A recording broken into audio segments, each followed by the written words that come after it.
this is Isabel. I'm from Moses with Northbridge. Today live section, I'll be saying education student visa process. Before I start the presentations, we have four offices in WA office. So we have Northbridge branch, Canningwell, Aussies Perth, and Joondalup.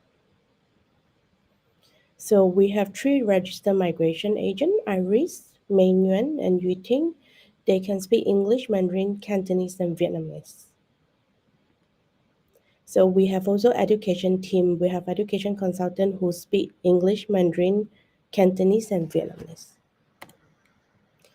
So our service we do migrations, educations, and others like PTE coaching, IELTS coaching, PY program, NATI, CCL coaching, health insurance, and OCOSEARCH. For migrations, we do GSM, Employment Sponsorship Visa, Visitor Visa, Global Talent Program, Partner Visa, Parents Visa, Family Visa, AAT, and so on. For education, we do still do new student visa application, extension of student visa dependent scholarship, admissions, and graduate visa and graduate dependent visa.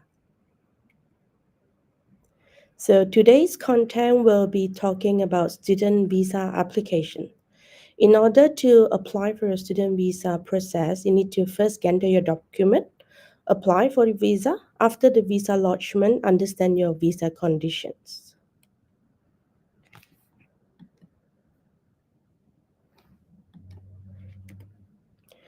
So for student visa, student visa subclass 500. Student visa subclass 500 is designed for the international student to come to Australia for further their study. Upon getting your COE, which is confirmation of enrollment, you will be able to apply for a student visa. So what is gather your documents? So to check what you need to provide when lodging your student visa applications, you can use the document checklist. You can go to EMI Home Affairs and then tap the link above.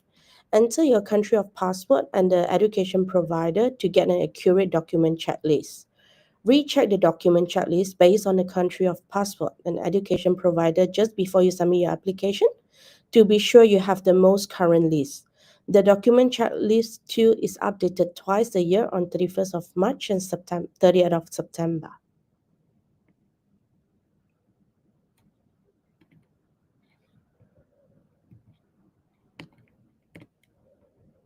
So this is how it looks like when you go into that link. You have to key in your country of passport. Let's say, for example, Vietnam, TAFE, and then you click display evidence. And then it will show you identity, evidence of intended study, welfare arrangement if the student is under 18 years old, parental consent, which is Form 1229. If you're under 18, you need parents to consent to grant you the student visa. For student visa lodgement, you need to have health insurance, GS statement, which is your genuine as a student visa applicant, any change of name, relationship, de facto spouse, your employment history. If you engage one of the migration agent and education consultant, you will need to sign the Form 956 or 956A. Evidence of school enrollment for dependent. If you have any kids who are at school age, you will need to get an enrollment for the school for your dependent and research student. So for this, you need to gather your document, identity document, which is copy of your passport, health insurance, OSHC. You can get it from NIB, Bupa, OSHC, AHM, Allianz, and Medibank. Next, you will need evidence of intended to study, confirmation of enrollment. Before you get the confirmation of enrollment, you will need to enroll into a RTO, a registered provider in Australia. They will have a COE and then they will have a number on your right hand side. We need that number in order to lodge your student visa. So,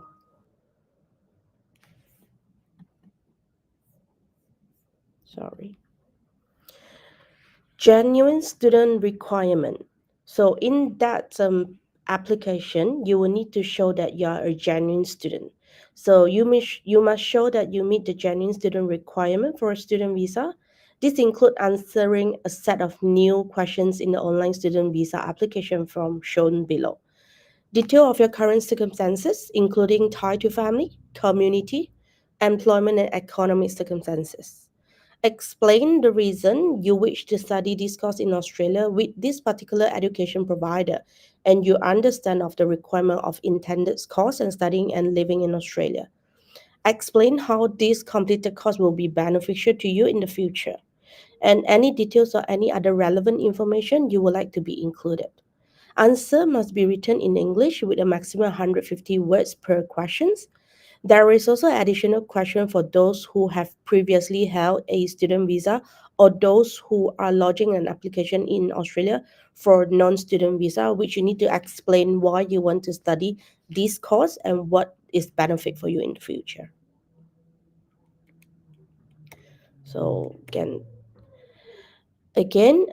according to the passport, you will need your evidence of financial. You must provide evidence that you have enough fund to cover your travel, 12 months of your course fees, pro rata fees if your course is less than 12 months, 12 months of living expenses, living costs for you and your family member who come with you to Australia on pro rata basis as well if you are staying less than 12 months. School fees for any age school children who accompany you again is a pro rata fees. So the financial document can include evidence of deposit money from a financial institute, a government loan or a loan from a financial institution, scholarship or similar financial support. For in Australia, 12-month living costs are for student is 29,710. If you have a dependent or your partner coming with you, you have to add another 10,394 cents. If you have a child come along with you, it will be 4,449. Next is your evidence of English language ability. So you must provide evidence that you have either obtained a minimum test score in English result that has been approved by the Home Affairs. But if you are fall into exemption category, you can click on the link on the website to check. So for the minimum test score is 6.0 in order to lodge a student visa. If you have the score below 5.0, you need to have at least 20 weeks of early course, then your principal course. So apply for this visa. Applying for this visa can be in Australia or outside Australia. Attachment section will inform you the required document needed. Lodge without relevant document may be refused or delayed.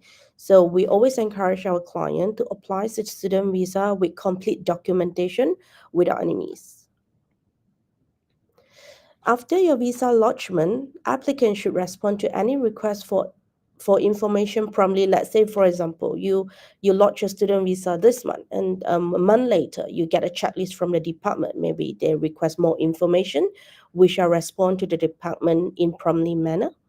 Applicants should also avoid booking travel before the visa has been finalized.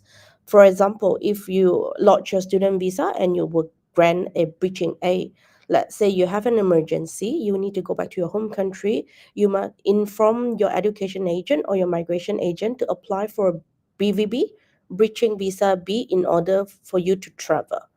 So if you travel without a BVB inactive, you are unable to come back before your student visa grant. So immigration may also ask for biometric and health exam after the lodgement.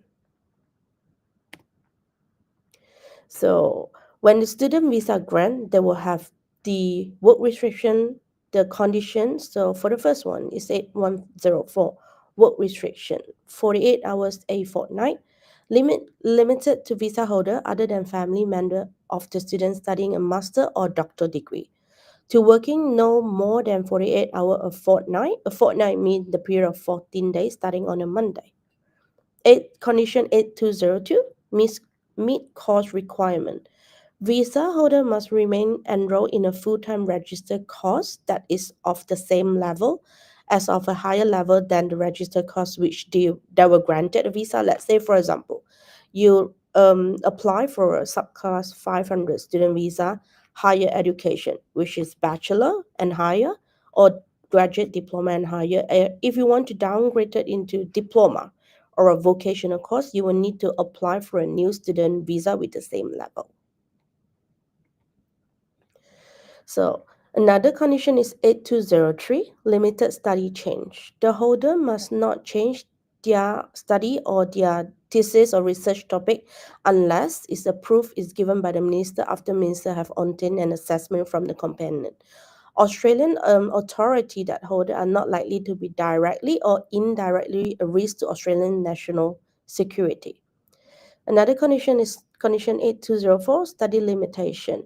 Also, the holder must not undertake or change a course of study or research or thesis or research program. For example, a graduate certificate, a graduate diploma, a master degree, or a doctoral. Any bridging course require application to a course of study or research for master degree or a doctoral. Condition 8208, no study change related to critical technology without approval. The holder must not undertake critical technology and related study unless the minister is certified there is no, any unreasonable risk or unwanted transfer of critical technology by the holder. And the minister has approved in writing the holder undertake that the critical technology related to study. Another one is condition 8501, maintain your health insurance, which you mentioned earlier, is your overseas student health cover while they are in Australia.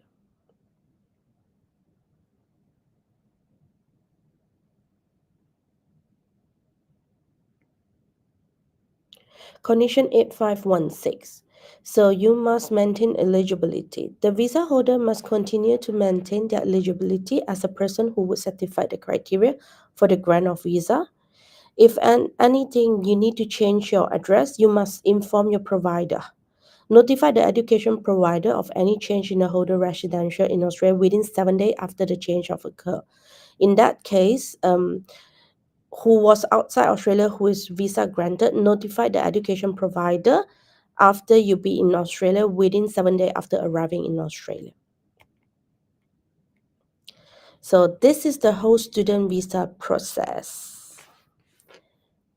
Let me check if you have any questions.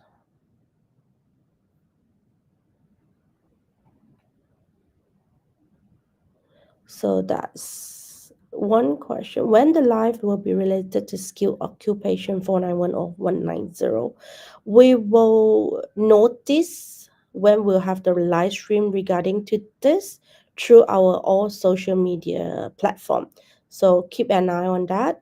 Again, we have our Aussies group Conclave 5.0 where we are happening 12th of July next month, 9 a.m. to 6 p.m. in Novotel, Perth. But this event is across Australia. We also have Melbourne, Sydney, Brisbane, Adelaide.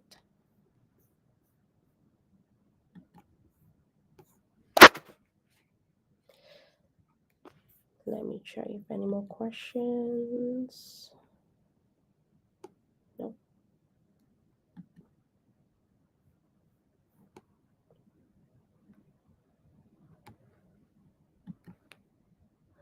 So this is our contact detail. You can add us, check us on Facebook, Instagram, WhatsApp, and WeChat.